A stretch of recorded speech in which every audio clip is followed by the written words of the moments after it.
Reka tubasuhuze bakunzi bacu, bakunzi b'ikiganiro cy'umuryango, bakunzi bashangazi. Reka tubahe ikaze muri iki kiganiro kandi tubabwira ngo Imana umugisha kandi Imana ikomeze kubishimira. Ni Shangazi Dativa rero nkuko musanzwe mumenyereye mu biganiro by'umuryango, ibiganiro byo kubaka ingo, ngira ngo ibiganiro byinshi dukunda kugarukaho n'ibiganiro byo kubaka umuryango. Twibanda rero mu buriri, tukibanda mu gitanda aho bitagenda neza, tukagenda tubikosora. Abafite ibibazo wenda byo kurangiza vuba n'iki byose no gucika intege no kubura ubushake ku bagore tukabafasha. Nibyo bintu rero twibandaho cyane kandi ngira ngo mu bitumenyereyeho imyaka myinshi tubikoze, turimo turagenda tubona ingaruka cyangwa se impinduka nziza cyane. Imana rero ibahe umugisha, ngira ngo nkuko mubizi turabanza tugasenga Imana kugira ngo n'ubundi ikiganiro cyacu kiyoborwe n'Imana.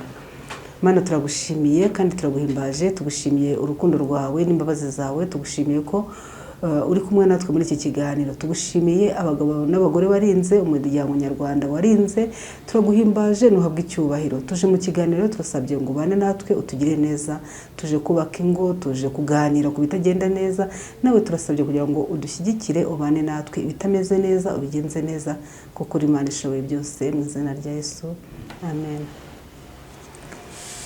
Tuje rero kuganira n'ubundi ku bitagenda neza, cyane cyane ku bashakanye cyangwa se n'ibyagenze neza. Ntabwo tuzahora tuvuga ibitagenda neza, tuje gushima no kugenda tureba ibitameze neza kugira ngo tugende tubikosora.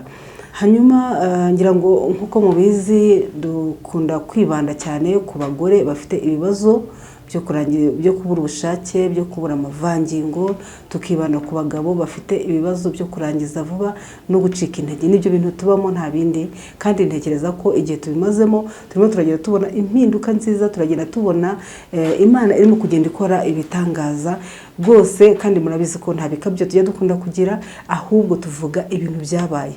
Hari abantu rero babibaza, ese koko birashoboka ko nk'ubu wenda hari abagore benshi dukunda kuganira akambwira ati ese koko mu by'ukuri birashoboka? Abagore bose niko bagira amavangingo, abagore bose niko bagira amazi? Ibyo nibyo bintu tugiye kuganiraho.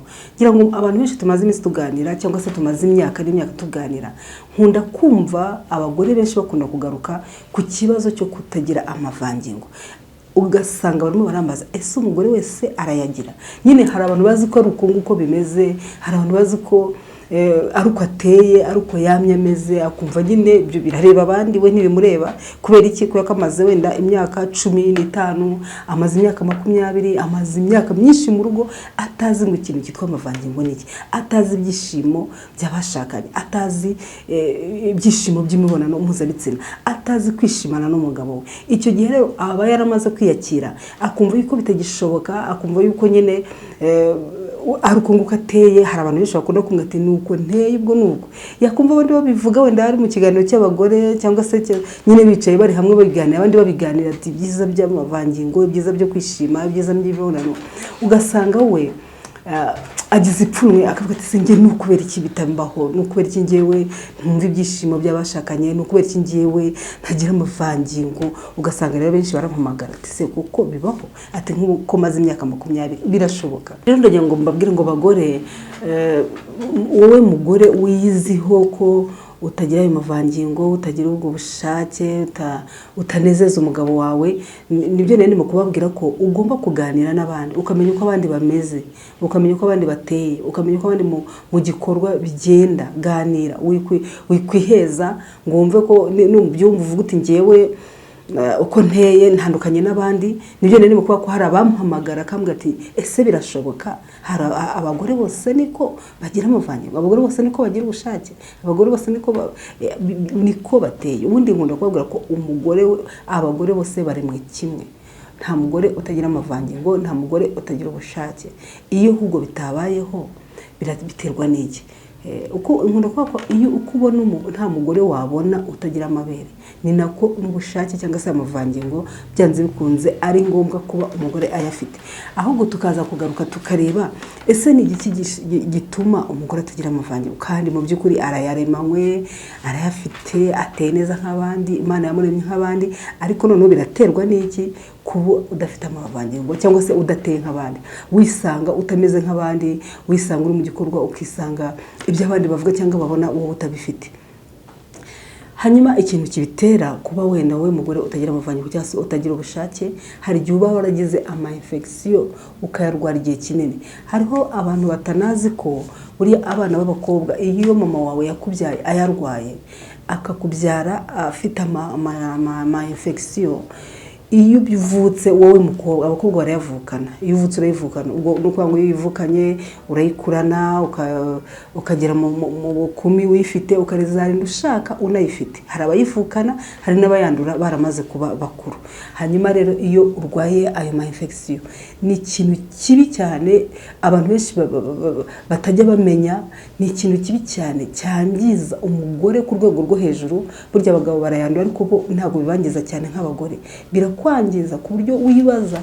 Hari abantu benshi bibaza se biraterwa n'iki ko wenda ntafite ayo mavangingo, ariko biba byaratewe na telekomunasi warwaye. Ubundi bakunda kwita telekomunasi, niyo yabiteye. Iyo wibonaho rero ibimenyetso byayo, nibyo nkunda kubabwira, hita wihutira kwivuza. Kandi abantu byambwa ati twafashe imiti, twagize gute, twashyizemo ibinini, ariko byaranze. Ntabwo bikunda, biriya bintu bikurwamo n'imiti y'ibyatsi cyangwa se y'ibinyarwanda. Iyo utabizi rero ni kwa kundi nyine ugenda kwa muganga, simbabuje kujyayo, ariko uba ugomba kumenya ngo ugomba gushaka n'ibindi biri bugufashe gutuma ashiramo neza. Iyo rero akirimo ni hahandi uzasanga wumye, kuko biriya bintu ujya ubona mu gitsina cyawe by'ibivuta cyangwa se bifite ibara risa ritari umweru, wenda risa na beige cyangwa se ukuntu, kandi ukumva harimo impumuro mbi, ukumva harimo urishima washima, harimo uburyaryate n'iki. Ayo ngayo nubwo wambwira ngo warabyivuje, ntabwo biba byarakize pe, biba bikirimo. Kandi abagore benshi murabigira, niyo mpamvu usanga birimo kubangiza. Ni ukuvuga ngo rero biriya bivuta uko bibona biba bimeze nk'ibivuta cyangwa se nk'amata yacikaguritse. Iyo ubona ubifite we mugore, ntukajye wirirwa wibaza ngo nukubera iki ntagira amavangingo, nukubera iki ntagira ubushake. Ibyo bintu ntabwo bishobora gutuma ugira ubushake, ntibishobora gutuma ugira amavangingo, kubera ko biba byaragiye bigahomera hariya mu miyoboro nyine izana amavangingo, ugasanga byarahomeye, ntabwo ashobora kubona hanyura. Uko ubona itiyo y'amazi, wenda iyo hagiye hinjiramo ibyondo, ibyatsi, ibiki byose, bigatuma nyine ntabwo bituma amazi aza neza. Niyo mpamvu rero n'umugore ufite ibyo bibazo, ntabwo rwose ntuzirwe wibaza ibindi ngo niko nteye, weya ntabwo ari kuteye, ahubwo banza wivuze ibyo bintu birimo mu gitsina. Uzarebe n'umugabo yari mu gikorwa usanga nyine byamufasheho, kubera ko nyine byarakurenze. Rero wikwirirwa wibaza ibindi cyangwa se ngo ushakisha ahandi cyangwa uvuga ngo nuko uteye, ahubwo niba uzi ko ufite ayo mavangingo, nako ufite ayo ma infection, niba uzi ko wishimagura, niba uzi ko ugira ibintu mu gitsina bifite irindi bara, ubona bisohoka nyine bifite ibara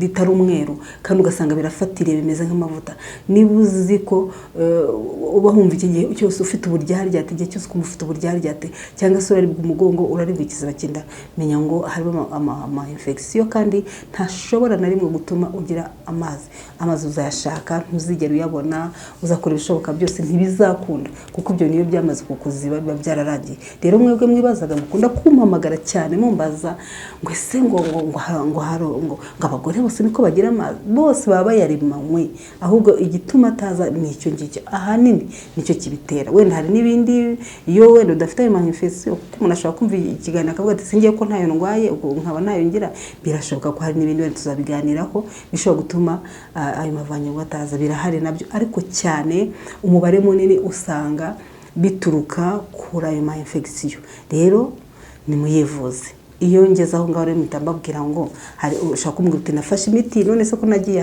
nkafata umuti, ko nagiye nkafata umuti bikaba byaranze, wowe ubwawe wabyivuye ko hari imiti ishoboka rwose iri impande yawe aho ngaho wirirwa unyura, ishobora kugufasha, kandi bikaba biriya n'ibintu bishobora kuvanwamo n'ibyatsi wirirwa ubona hano hirya no hino, ukabyitegurira neza. Ngira ngo ubushize naberetse agati ushobora gukoresha kugira ngo wivure ayo ma infection, ukagategura neza kandi bigashiramo kamera neza, aho kugira ngo uri gushyiramo ibyo binini, aho kugira ngo uri gukora ibindi bintu bitari byo, ahubwo shaka koresha ibimera bitandukanye, ibi byatsi nagiye mbibabwira.